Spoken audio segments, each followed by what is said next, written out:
জানেন যে মা গর্ভধারিণী মা সতী দেবী হচ্ছেন মহাপ্রভুর জননী। গর্ভধারিণীর চরণে এসে প্রণাম করলেন। মাকে বললে, মা তুমি আশীর্বাদ করো যেন গোবিন্দ চরণে মতি হন। জননীর চরণে আসি, জননীর চরণে আসি, জননীর চরণে আসি প্রণাম প্রণাম করলাম।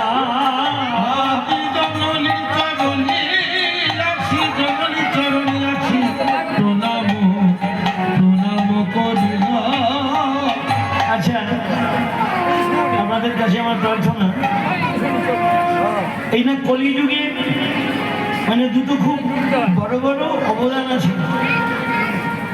এই কলিযুগের ধর্ম হচ্ছে বড় বড় অবদান দুটো ধর্ম। এই যে মায়েরা, বাবা বাবা মা বাবা যখন বৃদ্ধ হয়, ছেলেরা চাকরি করে, ব্যবসা করে,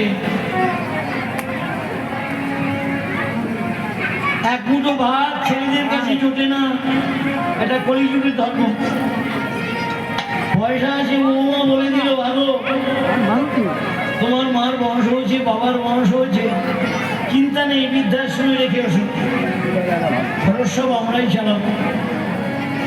বাড়ি গাড়ি করলেন ছেলে মেয়ের সুখের জন্য, এই যতটুকু পারেন বাড়ি গাড়ি করলেন, ছেলে থাকবে, বৌমা থাকবে, নাতি থাকবে।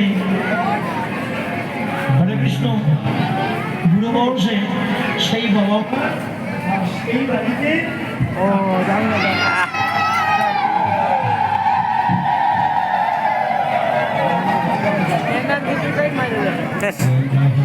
ওর তো গ্যারান্টি নাই কখন আসে কখন যায়।